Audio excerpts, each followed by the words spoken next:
زرمبش.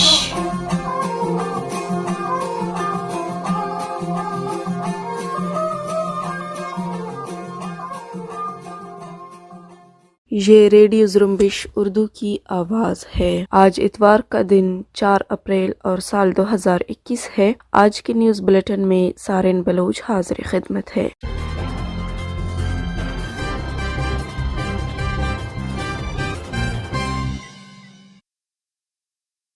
آج کے news bulletin میں بلوچستان سمیت علاقائی اور عالمی خبریں شامل ہیں۔ سب سے پہلے پیش خدمت ہے بلوچستان سے متعلق خبریں۔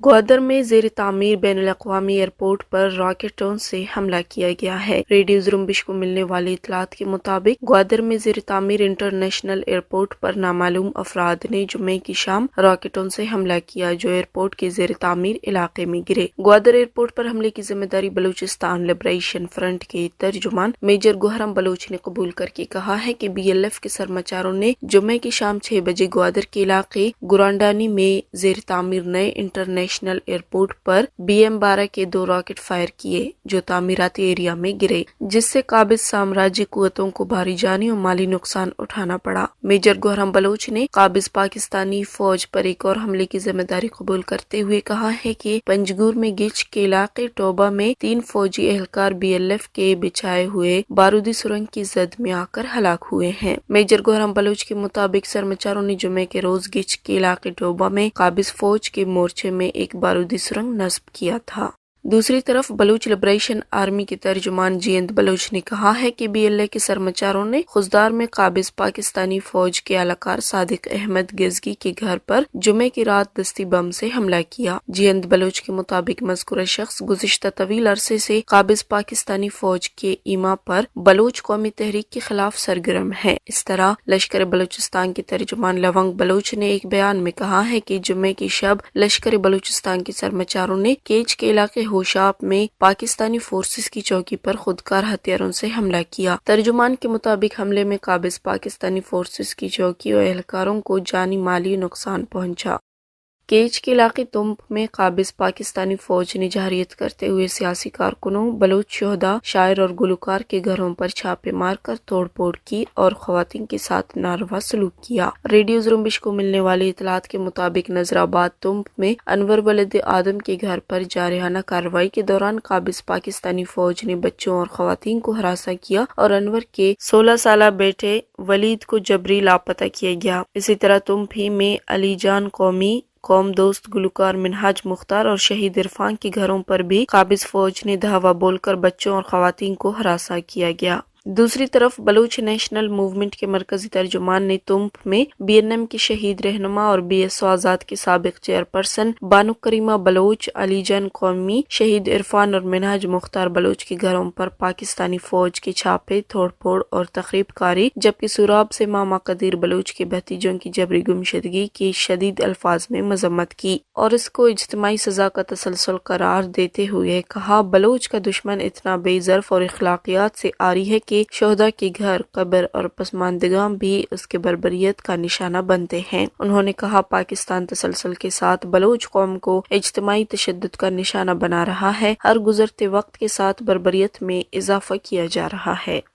قابض پاکستانی فورسز نے پنجگور کے علاقے کیلکور میں فوجی جارحیت کرتے ہوئے 6 نوجوانوں کو جبری طور پر لاپتہ کر دیا ہے، جن کی شناخت اشرف ولد کنر، واحد بخش ولد صدیقی، صدیق ولد فقیر، سمد ولد گزو، رشید اور عیسیٰ کے ناموں سے ہوئی ہے۔ دوسری طرف اطلاعات ہے کہ تمپ میں بھی قابض پاکستانی فوج نے ایک نوجوان کو جبری طور پر لاپتہ کر دیا ہے، جس کی تاحال شناخت نہیں ہو سکی ہے۔ دوسری طرف پنجگور ہی سے 15 اگست سال 2019 کو قابض پاکستانی فوج کے ہاتھوں جبری طور پر گمشدگی کے شکار شاہ نظر بازیاب ہوا ہے۔ اسی طرح گوادر سے 13 اکتوبر سال 2017 کو پاکستانی فوج کے ہاتھوں جبری طور پر لاپتہ کمسن مسلم ولد بشام کو پشین سے منظر عام پر لایا گیا ہے، مگر اسے رہا کرنے کی بجائے جیل میں قید رکھا گیا ہے۔ مسلم بلوچ کو جس وقت لاپتہ کیا گیا تھا اس وقت کی اس کی عمر محض 14 سال تھی۔